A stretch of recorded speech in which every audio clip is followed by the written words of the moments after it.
오늘은 히브리서 9장 성경 공부를 하겠습니다. 9장 1절에서부터 마지막 절까지 같이 한 목소리로 읽겠습니다. 시작. 첫 언약에도 섬기는 예법과 세상에 속한 성소가 있더라. 예비한 첫 장막이 있고 그 안에 등잔대와 상과 진설병이 있으니 이는 성소라 일컫고, 또 둘째 휘장 뒤에 있는 장막을 지성소라 일컫나니 금향로와 사면을 금으로 싼 언약궤가 있고 그 안에 만나를 담은 금 항아리와 아론의 쌍난 지팡이와 언약의 돌판들이 있고 그 위에 속죄소를 덮는 영광의 그룹들이 있으니 이것들에 관하여는 이제 낱낱이 말할 수 없노라. 이 모든 것을 이같이 예비하였으니 제사장들이 항상 첫 장막에 들어가 섬기는 의식을 행하고, 오직 둘째 장막은 대제사장이 홀로 1년에 한 번 들어가되 자기와 백성의 허물을 위하여 드리는 피 없이는 아니하나니, 성령이 이로써 보이신 것은 첫 장막이 서 있을 동안에는 성소에 들어가는 길이 아직 나타나지 아니한 것이라. 이 장막은 현재까지의 비유니 이에 따라 드리는 예물과 제사는 섬기는 자를 그 양심상 온전하게 할 수 없나니, 이런 것은 먹고 마시는 것과 여러 가지 씻는 것과 함께 육체의 예법일 뿐이며 개혁할 때까지 맡겨둔 것이니라. 그리스도께서는 장차 좋은 일의 대제사장으로 오사 손으로 짓지 아니한 것 곧 이 창조에 속하지 아니한 더 크고 온전한 장막으로 말미암아 염소와 송아지의 피로 하지 아니하고 오직 자기의 피로 영원한 속죄를 이루사 단번에 성소에 들어가셨느니라. 염소와 황소의 피와 및 암송아지의 죄를 부정한 자에게 뿌려 그 육체를 정결하게 하여 거룩하게 하거든, 하물며 영원하신 성령으로 말미암아 흠없는 자기를 하나님께 드린 그리스도의 피가 어찌 너희 양심을 죽은 행실에서 깨끗하게 하고 살아계신 하나님을 섬기게 하지 못하겠느냐. 이로 말미암아 그는 새 언약의 중보자시니 이는 첫 언약 때에 범한 죄에서 속량하려고 죽으사 부르심을 입은 자로 하여금 영원한 기업의 약속을 얻게 하려 하심이라. 유언은 유언한 자가 죽어야 되나니 유언은 그 사람이 죽은 후에야 유효한즉 유언한 자가 살아있는 동안에는 효력이 없느니라. 이러므로 첫 언약도 피 없이 세운 것이 아니니 모세가 율법대로 모든 계명을 온 백성에게 말한 후에 송아지와 염소의 피 및 물과 붉은 양털과 우슬초를 취하여 그 두루마리와 온 백성에게 뿌리며 이르되 이는 하나님이 너희에게 명하신 언약의 피라 하고, 또한 이와 같이 피를 장막과 섬기는 일에 쓰는 모든 그릇에 뿌렸느니라. 율법을 따라 거의 모든 물건이 피로써 정결하게 되나니 피 흘림이 없은즉 사함이 없느니라. 그러므로 하늘에 있는 것들의 모형은 이런 것들로서 정결하게 할 필요가 있었으나 하늘에 있는 그것들은 이런 것들보다 더 좋은 제물로 할지니라. 그리스도께서는 참것의 그림자인 손으로 만든 성소에 들어가지 아니하시고 바로 그 하늘에 들어가사 이제 우리를 위하여 하나님 앞에 나타나시고, 대제사장이 해마다 다른 것의 피로써 성소에 들어가는 것 같이 자주 자기를 드리려고 아니하실지니, 그리하면 그가 세상을 창조한 때부터 자주 고난을 받았어야 할 것이로되 이제 자기를 단번에 제물로 드려 죄를 없이 하시려고 세상 끝에 나타나셨느니라. 한 번 죽는 것은 사람에게 정해진 것이요 그 후에는 심판이 있으리니, 이와 같이 그리스도도 많은 사람의 죄를 담당하시려고 단번에 들으신 바 되셨고 구원에 이르게 하기 위하여 죄와 상관없이 자기를 바라는 자들에게 두 번째 나타나시리라. 아멘. 오늘은 히브리서 9장에 있는 말씀, 첫 번째, 그리스도의 영원한 속죄, 구약 지상 성막 제도와 대속죄일의 한계성을 분석하고 있습니다. 단락을 4단락으로 나눴는데요. 1절에서 10절까지는 첫 언약의 성소 구조와 그 한계, 그 다음에 두 번째 11절에서 14절까지는 더 크고 온전한 장막이 하늘나라에 있지 않느냐. 15절에서 22절 새 언약의 중보자와 피 흘림, 새 언약의 중보자는 예수님이시죠. 23절에서 28절까지는 하늘 성소와 단번에 나타나심, 단 1회의 완벽하고 완전한 속죄의 제사를 예수님께서 드리셨다, 그런 뜻입니다. 핵심 성경 말씀은 11절 그리스도께서 오셨다, 핵심 전환점을 말씀하시는 거죠. 11절 말씀, 그리스도께서는 장래 좋은 일의 대제사장으로 오사 손으로 짓지 아니한 것 곧 이 창조에 속하지 아니한 더 크고 온전한 장막으로 말미암아 그리고 염소나 송아지의 피로 하지 않고 오직 자기의 피로 예수님의 피로 영원한 속죄를 이루사 단번에 성소에 들어가셨느니라 그랬어요. 말은 자기의 피로, 염소와 송아지가 아닌 자기의 피로 영원한 속죄 제사를 드렸죠. 그리고 대제사장이 그 피를 가지고 지성소에 들어가서 속죄제 3번 뿌리잖아요. 그런데 예수님은 또 대제사장이 돌아가신 후에 또 부활하시고 승천하사 참 하늘에 있는 진짜 성소에 들어가셨다, 그걸 말하는 거죠. 단번에 성소에 들어가셨다, 이 말이 그런 뜻입니다. 예수님께서 지상에 있는 성소에 들어갔다는 뜻이 아니에요. 지상에 있는 성소는 누구만 들어간다고요? 레위 지파의 후손, 아론의 자손, 레위인들만 들어가는 곳입니다. 근데 예수님은 누구의 반차라고요? 아론의 반차가 아니라 멜기세덱의 반차이시기 때문에, 그래서 예수님만 홀로 하늘나라에 있는 영원한 성소에 가서 속죄를 이루실 수 있었는데, 예수님은 원래 영원하신 분이기 때문에 그 존재 자체가 영원하시니까 그 속죄 자체도 영원합니다. 제사장은 자기가 그날 당번이면은 그날만 속죄를 담당하는, 그리고 자기 죽으면 또 끝나요. 자기 자손들이 또 가고 그래야 되니까. 그것은 그래서 영원하지가 않는 거예요, 사람은. 그러나 하나님의 성품 자체가 영원하시니까 예수님의 단번에 딱 1회만 속죄를 해도 그것이 영원한 속죄가 된다, 그런 뜻입니다. 우리가 지난주에 살펴본 8장은 더 좋은 언약, 9장에서는 그것을 이제 구체적으로 이어받아 가지고 자세하게 또 설명을 하는 거예요.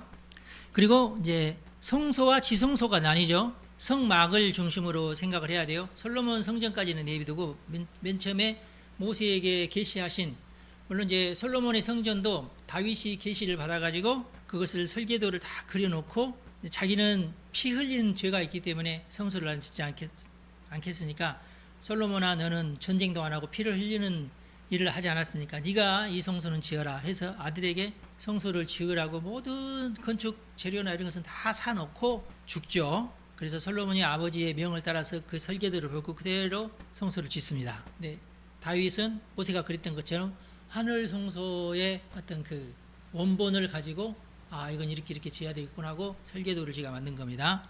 그래서 모세가 받은 계시나 다윗이 받은 계시가 똑같다. 그런데 모세가 받은 것은 성막, 움직이는 성소죠. 그러니까 성막은 그렇게 해서 계속 성막과 법궤를 계속 이렇게 메고 40년 동안 돌아다니다가 가나안 땅에 와서는 한 군데에다가 딱 이제 모시게 되는데, 거기에 이제 이리 갔다 저리 갔다 하긴 했지만은 이제 솔로몬이 성전을 짓기까지는 성막 생활을 했고 다윗까지는 그래도 성막 생활을 한 거예요.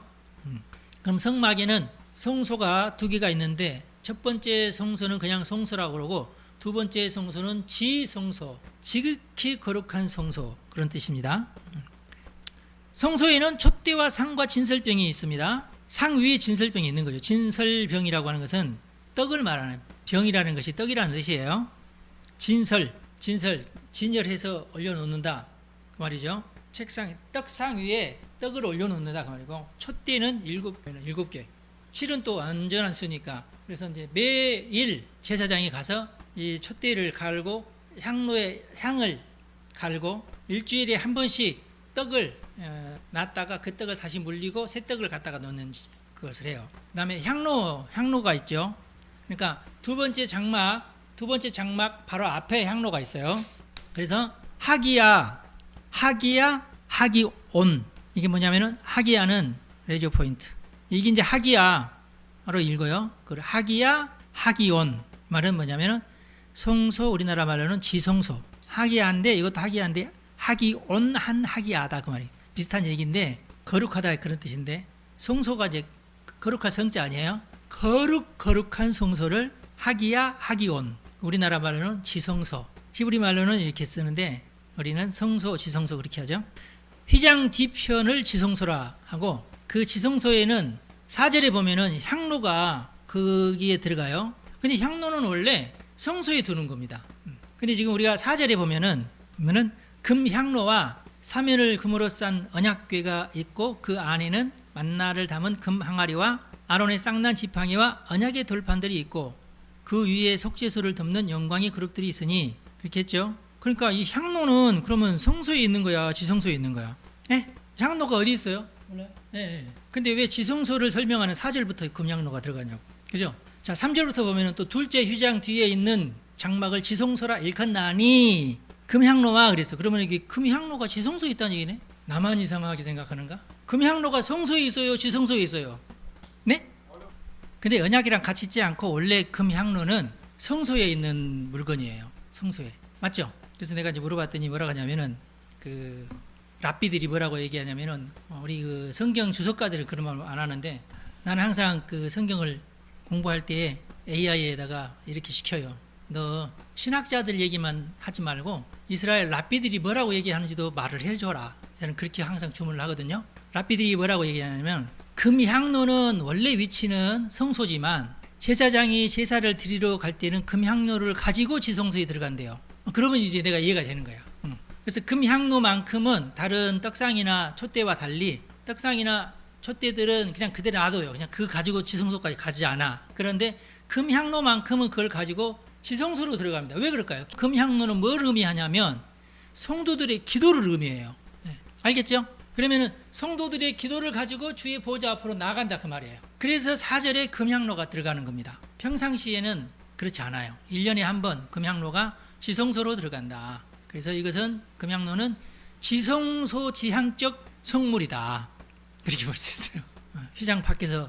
그래서 히브리서에서 말하고 있는 담대히 지성소로 들어가라고 하는 얘기가 바로 이 뜻입니다. 우리의 기도를 가지고 휘장을 걷어버렸으니까 이제는 바로 우리가 예배당에 오면은 지성소로 우리가 직행한다는 것이 히브리서에서 가장 강조하는 내용이에요.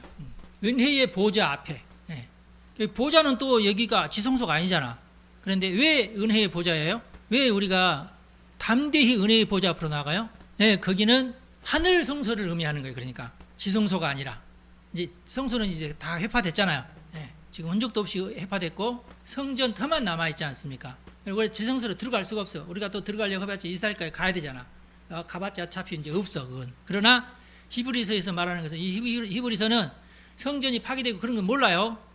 그러기 전에 쓰여진 거예요. 우리의 보호자는 우리의 지성소는 지금 하늘에 있는 지성소다 그 말이에요. 예수님이 십자가에 달려 돌아가시면서 어린 양이 되어서 피를 뿌렸는데 다시금 부활하셔서 대제사장이 되셔서 그 피를 가지고 어디로 가요? 지성소로 가셨다 그 말이에요. 하늘 지성소로 들어가셨다. 아셨죠? 이 히브리서도 그러니까 참 그 예언적인 서신이라고 볼 수 있어요. 놀라운 것이 여기 많이 들어가 있어요. 그래서 휘장 뒤 지성소에는 향로, 언약궤 안에는 아론의 지팡이와 십계명 돌판과 만나 항아리가 있고 속죄소가 있는데 언약궤를 덮는 뚜껑을 속죄소라고 한다고 그러죠. 속죄소 우회에는 뭐가 있느냐? 그룹이 있다. 그룹이 이렇게 날개를 펴가지고 있다. 아니 그룹은 그러면 형상 아니에요? 아무 형상이라도 만들지 말라고 했는데 우상숭배 아닌가? 이스라엘 사람들은 그룹을 섬기진 않았어요. 아셨죠? 그리고 이 지구상에 있는 어떤 형상은 아니야. 그룹이. 그룹 같은 형상 상상을 해서 그룹을 만들어 놓은 많은 사람들이 자기가 성경에 있는 그 모양을 그대로 본따서 아마 이랬을 것이다 하고 상상해서 만든 그림이에요. 이것이 그림인지 사진인지 정말 이렇게 만들어 놓고 찍은 사람도 있고 막 그래요. 우리나라에도 그 성전 모형을 한 성전 교회가 있습니다. 한번 가야 되는데 못 가네. 전국에서 그 관광 코스로 가요. 그럼 성소교회 담임 목사님은 그 오는 그 관광객들이 아니라 순례객들에게 날마다 해요. 그걸 날마다 하면서 이 성전에 대해서 설교를 해요. 그리고 성전을 아예 이렇게 그 성막처럼 지어놨어요. 지어놓고 거기서 설교를 해요. 이게 떡상이고 뭐 이것이 뭐 그룹이고 그러면서 언젠가 가봐야 되는데, 그지? 속죄소 바로 위에 그룹이 있다 그 말씀 드렸고, 지상 성막은 하늘 성막 말고 지상 성막은 접근이 제한된 모형적 공간이었다. 왜냐하면은 이게 무슨 말이냐면은 평신도들은 못 들어가요. 성전에. 제사장들만 성전으로 들어가고 대제사장만 휘장으로 가려진 지성소로 그 1년에 딱 한 번만 들어갈 수 있기 때문에 보통 우리 같은 성도들에게는 그 지성소는 이제 꿈도 못 꾸죠. 성소 안에도 못 들어가니까. 그래서 제한된 공간이었다. 향로는 제사 드릴 때 지성소로 들여가서 분향을 합니다. 자, 그래서 히브리어 9장을 보고 4절 이거 잘못됐는데. 그러나 우리가 랍비 문서를 보지 않는 이상은 이 비밀을 몰라요. 그렇죠? 네, 우리가 랍비 문서를 AI 때문에 내가 히브리어를 어떻게 모르잖아. 그리고 탈무드나 이런 거 모르지. 책이 이렇게 방대한데 그걸 어떻게 내가 다 읽냐고. 네, 그런데 AI가 다 알고 있어요. 머릿속에 다 들고. 뭐에 대해서 얘기해봐 그러면 그런데 랍비도 어떤 랍비는 이렇게 말했는데 어떤 랍비는 이렇게 말했습니다. 그렇게까지 얘기해줘. 좋죠. 성경 공부할 만납니다. 좋은 세상이야. 참 이런 세상이 올지 누가 알았겠어요. 지상제사의 일시성. 지상제사는 그날 그 순간 죄를 회개하러 온 사람의 죄를 회개할 수 있도록 도와주는 제사를 속죄제라고 그러죠. 근데 그건 그때뿐이다. 또 죄가 있으면 또 와서 또 제사를 또 드려야 되고 이런, 그러니까 양을 또 잡아야 되고 그런 어떤 영원성이 없다 그 말이에요. 하는 김에 속죄제, 번제, 하목제가 있는데 속죄제는 죄가 있을 때 와서 제사장님 이만한 죄가 있어서 제가 왔습니다. 그래 제사를 드려주고 가는 거예요. 번제는 뭐냐?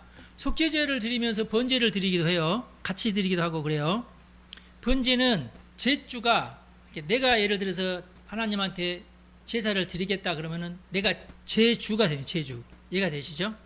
그 제사의 주인이 된다 그 말이에요. 내가 가서 제사장님 오늘은 제가 속죄제도 드리고 번제도 드리려고 왔습니다. 그러면은 속죄제 드리는 예가 따로 있고 번제를 드리는 예가 따로 있어요. 번제는 제주가 그 소든지 양이든지에게 안수를 해요. 이 말이 무슨 말이냐면 내가 곧 너다 그 말이에요. 너를 희생하는 것처럼 나를 희생하겠다 그 말이에요. 이해가 되시죠? 그러면 가죽을 벗기고 제사장이 하는 겁니다. 소든지 양이든지 가죽을 벗겨야 돼요. 이 번제가 제일 어려워요. 그래서 벗겨내는 일이 보통 일이 아니야. 이게 도사리 일인데, 그리고 각을 떼야 됩니다. 각을 떼야 된다고 해서 잘라낸다는 거거든요. 잘라내고 어디 부분을 어떻게 잘라내고 어디 부분을 재단하는 거. 그렇게 해서 이것은 얼마짜리고 이것은 얼마짜리고 서로 부위마다 다르잖아요. 그 작업을 제사장이 해요. 네. 제사장 직업이 상당히 고달픈 직업입니다.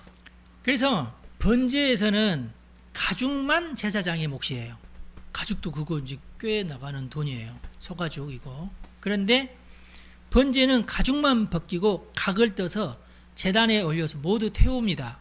그래서 모두 다 태워야 되기 때문에 가죽만 제사장의 몫인데, 그 제사장이 좀 손해보지 않나? 그래도 가죽이라도 얻어서 다행인가? 그런데 속죄제는 피 외의 모든 것을 진영 밖에서 불사릅니다.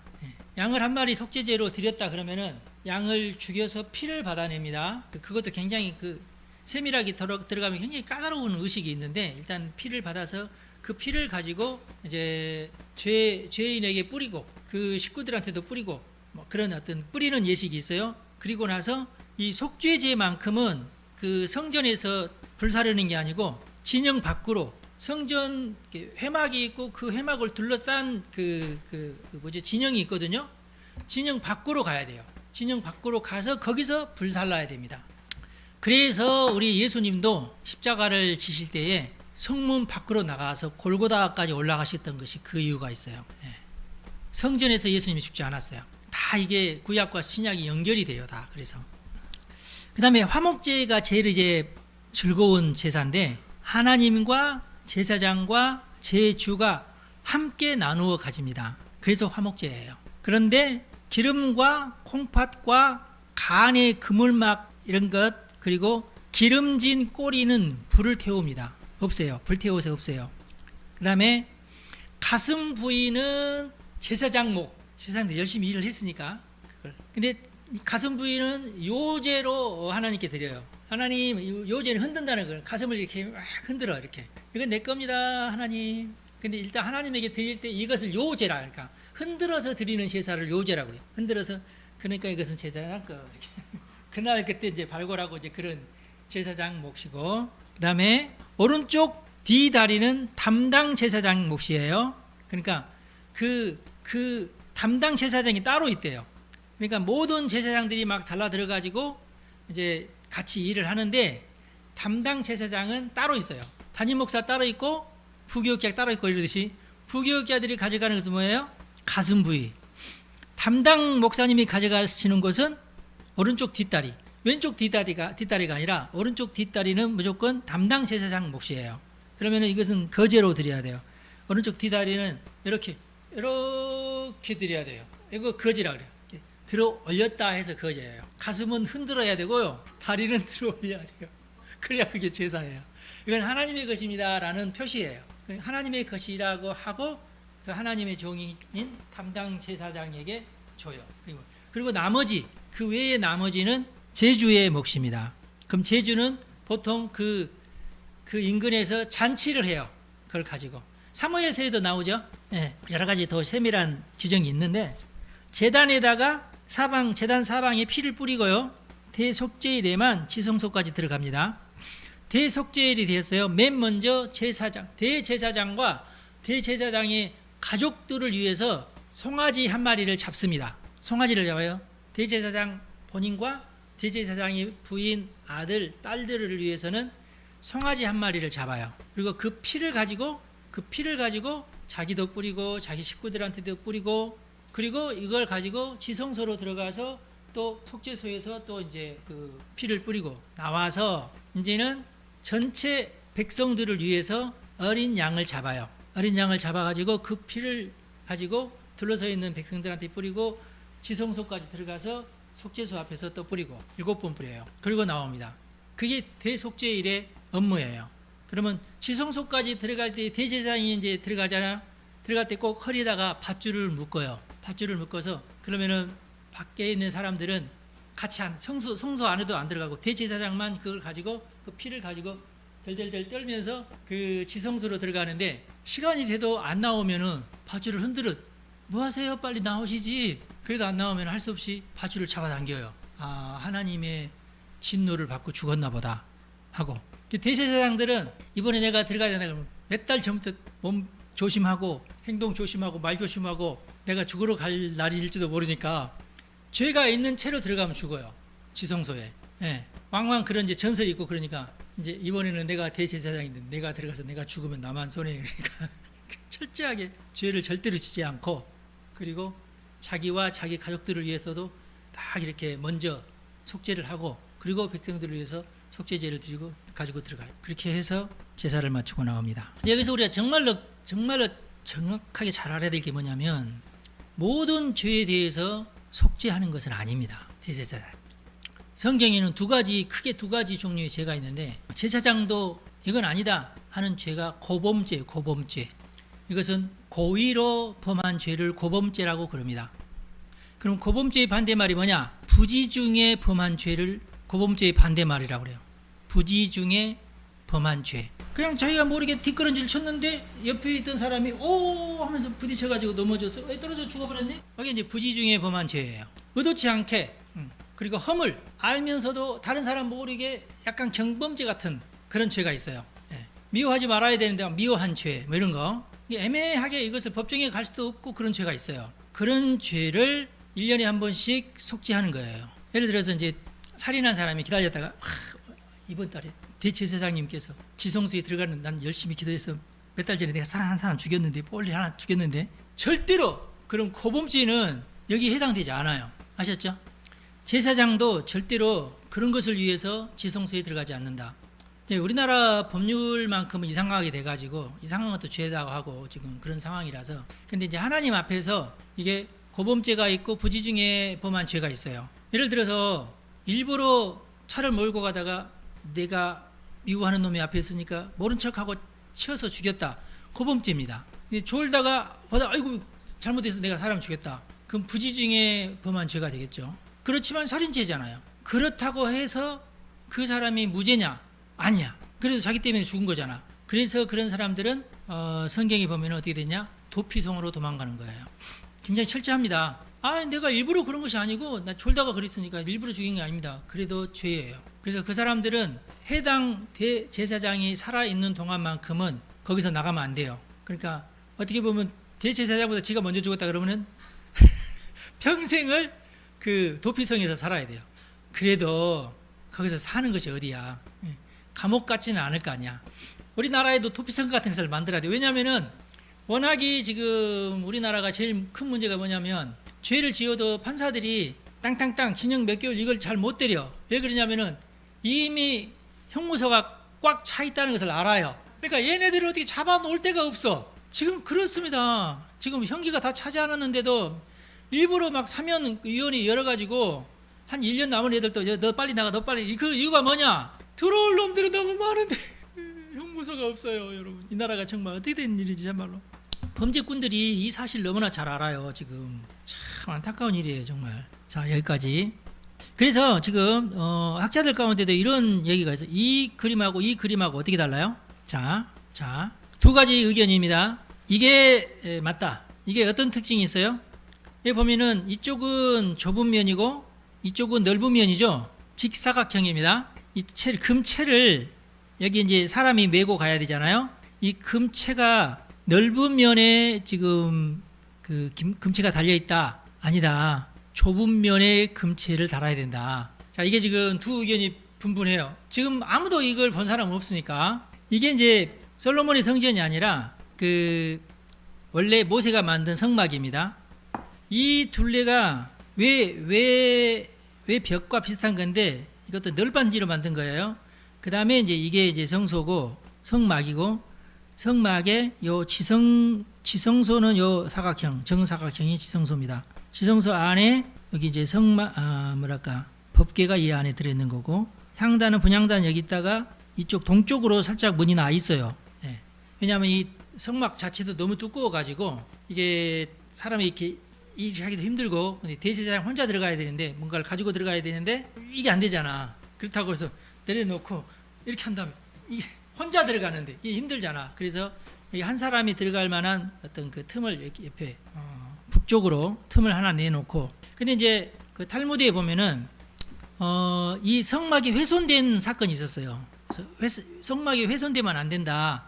그래서 성막이 한 번 딱 그런 일이 있었는데 그 뒤로 이 이스라엘 사람들은 성막을 2개를 만들자. 그렇게 해서 성막을 2개를 만들어요. 하나가 훼손이 되더라도 하나가 자기 기능을 발휘할 수 있도록 하기 위해서. 그렇게 한 다음에 이쪽에다 성막을 하나 더 달아요. 이렇게 덧성막이 되는 거야. 그래서 이쪽에다가 구멍을 내놓고 이리 해서 이렇게 들어가서 여기서 이제 피를 뿌리도록 그렇게 만들어 놨어요.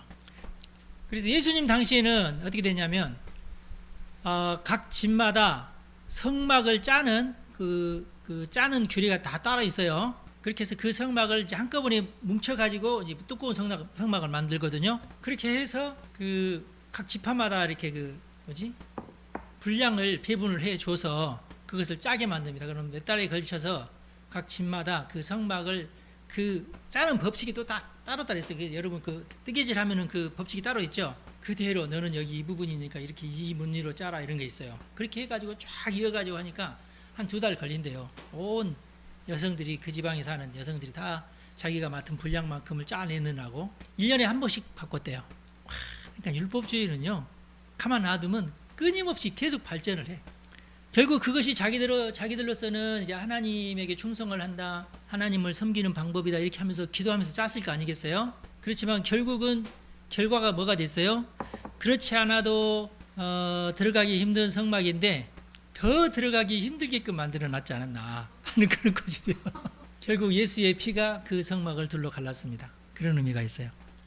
첫 장막으로서는 우리가 하나님의 보좌 앞에 담대히 나아갈 수 있는 길이 아직 계시되지 않았지요.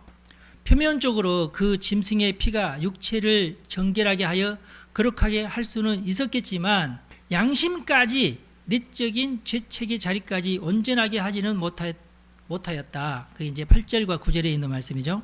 오늘날에도 반복적인 교회 생활이 양심을 새롭게 하지 못한다면 마음을 새롭게 해야 됩니다. 그 길밖에는 없어요. 이렇게까지 신약 교회가 됐는데도 불구하고 그렇다면 안 된다 그 말씀이죠. 9절의 말씀. 이 장막은 현재까지의 비유다. 섬기는 자를, 제사는 그 섬기는 자를, 제주를 말하죠. 그 양심상 온전하게 할 수는 없다. 양심까지 이렇게 온전하게 할 수 있는 그런 제사는 없다. 오직 그것은 예수님의 제사밖에 없다. 11절에서 12절 말씀은 더 크고 온전한 장막이 하늘에 있다는 말씀이죠. 한 번 더 강조하는 겁니다. 더 크고 온전한 장막이 하늘에 있다. 그리고 짐승의 피가 아닌 예수님 자신의 피로 단번에 성소에 들어가셨다. 단번에 들어가셨다는 것. 아유, 안 되겠는데 한 번 더 들어가야 되겠는데. 그게 아니라 그 말이에요. 딱 한 번만에 모든 문제를 다 해결하셨다 그 말이에요. 그리고 부활하신 몸으로 하늘 지성소로 들어가셨다. 완전한 몸값을 치르고 영원한 속죄를 완성하셨다. 십자가는 어린 양의 피를 흘림으로 대신 죽은 것을 상징하고요. 주님은 자기 피로 단번에 영원한 속죄를 이루셨죠. 그리고 이 예수님의 보혈의 의미가 또 뭘 말하느냐 하면은 히브리 제사장들의 피는 고범죄는 해당이 안 돼요. 그러나 예수의 피는 모든 죄가 해당이 됩니다. 아싸, 그럼 나는 감옥에 안 가도. 그건 아니야. 그건 아니야. 감옥에는 가야 돼. 판사가 사형을 언고해서 사형을 받아야 된다면은 사형도 받아야 돼요. 근데 그것은 법적인 죄사함이지 하나님의 죄사함은 아니야. 예. 근데 그 사람이 그대로 죽으면은 지옥 가요. 그래서 예수의 피를 의지하는 겁니다. 아셨죠? 그래서 우리나라에도 사형 당하는 자에게 물어봐요. 너 신부님 불러줄까? 목사님 불러줄까? 스님 불러줄까? 아무도 부르지 말까? 네가 정해라. 아시겠죠? 예. 여러분들이 만약에 사형 쓰면 어떻게 해야 돼요? 목사님을 불러야 됩니다. 예수의 피를 힘집으려면 그래야 돼요. 예수의 피는 고범죄든지 부지간에 지은 죄든지 다 사하시는 능력이 있다. 그 사하시는 능력이 절대로 벌금을 안 물게 되는 능력이나 교도소에 안 끌려가는 능력이나 사형 안 당하는 능력은 아니에요. 그것은 구약이든지 신약이든지 마찬가지예요. 똑같이 벌은 받아야 돼요. 고범죄만큼은 하나님께서 절대로 용서하지 않으시는 죄가 고범죄입니다. 아셨죠? 그리고 성경의 기준은 뭐냐면 피를 흘린 자는 피로써 갚아야 된다고 분명히 써 있어요. 그러니까 이 말이 무슨 말이냐면 사람을 죽였느냐 너는 죽임을 당해야 된다예요. 이게 기본입니다. 근데 요즘에는 이제 좋아져 가지고 사람 사형 안 시키잖아요. 성경의 예는 사형시키는 겁니다. 14절 하물며 영원하신 성령으로 말미암아 흠없는 자기를 하나님께 드린 그리스도의 피가 어찌 너희 양심을 죽은 행실에서 정결하게 하고 살아계신 하나님을 섬기게 하지 못하겠느냐. 그리스도의 피는 충분히 그럴 만한 능력이 있다. 어린 양도 너희들을 대신해서 하나님께 제사 드렸는데 그리스도의 피가 왜 너희들을 성결하게 하지 못하겠느냐. 걱정하지 마라. 영원하신 성령으로 자기를 흠 없이 하나님께 드리신 분이 예수님이시다. 흠이 없다. 양이 어떻게 보면은 내가 죄를 지었는데 양이 대신 죽는 것이 이게 좀 어불성설이잖아, 이게. 그러니까 어떤 상징적인 의미, 가르치려는 의미로 이것을 양을 사용한 것이지, 정말 네가 만약에 죄를 없이 하려면 네가 피를 흘려야 된다. 피를 흘린 대가는 무조건 네가 피를 흘리는 거거든요. 그러니까 역시 우리 예수님의 보혈을 의지하는 수밖에 없다. 그리고 그리스도의 피가 우리의 양심을 깨끗하게 씻어주신다. 양이 그렇게 하는 거 아니다. 주의 피는 외형을 넘어 양심까지 정결하게 하는 힘이 있다. 그리고 성령께서 그것을 도와주시죠. 그래서 우리의 죄가 속하는 것은 성부, 성자, 성령께서 나를 위해서 죄를 용서해 주기 때문에 내가 깨끗해진다 그 말이에요. 다윗이 범한 죄가 뭐죠? 아주 치명적인 죄가 있죠. 밧세바 사건. 근데 밧세바 사건이 죄일까요? 당시에 이스라엘 사람들은 전쟁에 나갈 때 아내에게 이혼 증서를 써주고 나갑니다. 그러니까 밧세바를 범한 것은 남편이 없는 상태이기 때문에 죄가 아닐까요? 그건 절대 아니죠. 그런 식으로 빠져나가려면 한도 없고 끝도 없는데 우리아가 다시금 살아서 돌아오면 어떻게 돼요? 그럼 다시 남편인 거예요. 근데 자기가 죽었을 때 만약에 전쟁에서 죽었다면은 그 이혼 증서가 효과가 있어요. 그런데 아직 안 죽었는데 불륜을 저지른 것은 이건 죽일 죄죠. 그렇죠? 그리고 다윗이 우리아를 죽인 건 아니잖아. 근데 교살이죠. 죽이도록 시킨 거죠. 그런 상황으로 몰고 가라고 시킨 거죠. 그러니까 다윗이 죽일 놈이죠. 그러니까. 근데 예수님이 피를 흘린 것도 아닌데 어떻게 어린 양의 피로, 송아지의 피로 다윗 죄가 용서가 됐을까요? 여러분 어떻게 생각하세요? 애매합니까? 왕이니까 봐줘? 아니 제사 자체가 아까도 얘기했지만 고범죄는 해당이 안 된다니까. 예수님의 보혈 외에는 고범죄는, 어떠한 고범죄는 이게 제사를 드리면 안 돼. 근데 다윗이 어떻게 그 상황에서 살아남았냐고. 맞아요. 나단이 와서 다윗의 죄를 지적할 때에 그가 회개했어요. 그리고 시편에 보면은 내가 어떻게, 내가 죄인인데 내가 송아지나 염소나 양의 피를 가지고 어떻게 하나님의 전으로 갈 수 있겠습니까? 못 간다 그거야. 이해가 되시죠? 네. 다윗이 해결할 수 있는 방법은 회개밖에 없어요. 그리고 이스라엘 법상 왕을 죽일 수 있는 방법은 없어요. 그래서 살아남은 겁니다. 왕이 무슨 죄를 지었다고 해서 왕을 죽일 수 있는 법이 없어요. 당시에 제사장이라도 그를 죽일 수 없고, 그래서 살아남았는데 나단 선지자가 와가지고 또 선포를 하죠. 다 내가 너희를 용서했다고 예언을 하죠. 굉장히 특별한 경우고, 근거를 찾자면은 철저하게 회개를 하죠. 다윗이 얼마만큼 회개를 해요? 밧세바가 임신을 했는데 그 임신한 그때 출산한 아들이 시름시름 앓았을 때에 다윗이 계속 이것이 내 죄다, 이것이 내 죄 때문이다 그러면서 회개 기도를 하죠. 금식 기도를 하죠. 신하들이 걱정합니다. 아유, 저러다가 우리 왕이 죽는다. 아들은 고사하고 왕이 죽는다. 먼저 저 늙은 왕이 죽는다 했을 때에 그 아들이 먼저 죽죠. 병들은 아들이. 그러자 다윗 왕이 눈치를 보니까 아들이 죽은 것 같아. 야, 배고프다, 밥 가져와라. 그러면서 밥을 먹잖아요. 하나님 대신 나를 죽이고 아들을 데려가지 말아주세요 하고 기도를 하죠. 철저한 회개, 끝까지 회개하는 모습을 다윗이 보였다. 그래서 하나님께서 그를 인정해 주셨다. 그러니까 구약 성경이든지 신약 성경이든지 뭐가 제일 중요해요? 회개가 제일 중요하다. 그것을 우리가 깨달을 수가 있어요. 이로 말미암아 그는 새 언약의 중보자시니 이는 첫 언약 때에 범한 죄에서 성량하려고 죽으사 부르심을 입은 자로 하여금 영원한 기업의 약속을 얻게 하려 하심이라 그랬어요. 그리스도는 새 언약의 유일한 중보자이시다. 어떤 다른 중보자가 없이 예수님만 중보자이시다. 새 언약은 예수님께서 세우신 언약을 새 언약이라고 그러죠. 죄를 용서해 주시겠다고 하는 언약입니다. 첫 언약은 그러니까 이스라엘과 맺은 언약을 말하죠. 과거에. 그런데 예수님은 새 언약의 유일한 중보자가 되셨다. 피 흘림이 없은즉 죄 사함이 없느니라. 이것은 이제 성경에서 계속해서 주장하는 내용이고요. 피 흘림이 없이는 하나님 앞에서 죄 용서가 없다는 것이 구약의 원리입니다. 그래서 예수님께서 우리를 위해서 대신 피를 흘리셨다는 것을 우리가 믿음으로 받아들여야 될 줄로 압니다. 자, 그러면 고범죄일 경우에 반드시 이제 그 손해배상도 해줘야 되고, 재판관이 사형을 언도하지 않으면 어쩔 수 없이 부기징역을 살아야 되는데, 사람들의 그 시선은 따갑죠. 누군가가 몇 년 전에 사형을 받아야 될 자가 사면을 받고 어쩔 수 없이 밖으로 나오긴 나왔는데 형기가 다 돼서 나왔나? 무슨 영철인가 뭔가. 근데 모든 사람들이 저 살인마 옆에서는 우리가 살 수 없다 해가지고 그 지역에 있는 사람들이 대거 막 난리 나고 그랬잖아요. 지금도 마찬가지예요. 그러니까 저놈은 죽어 마땅할 놈인데 왜 살려줬냐, 그런 거예요. 우리들은 상관없죠. 왜냐하면 걔가 사는 동네 아니니까. 근데 사람도 한 번 사람 죽여본 사람이 또 죽인다, 그거 맞잖아요. 그래서 사람들이 무서워하고, 야, 어떻게 저 사람과 같이 있는 내가 살 수 있느냐. 이사 간 사람도 많을걸. 그것 때문에 사람이 원래 그래요. 왠지 찝찝하죠. 그렇습니다. 피 흘림이 없이는 용서가 없습니다. 원래가 그렇습니다. 그러니까 이 원칙을 우리가 너무 막 인도주의적, 그건 내가 볼 때는 인도주의라는 말로 포장될 만한 문제는 아니다. 성경은 우리에게 진리를 말씀하고 있습니다. 기도하겠습니다.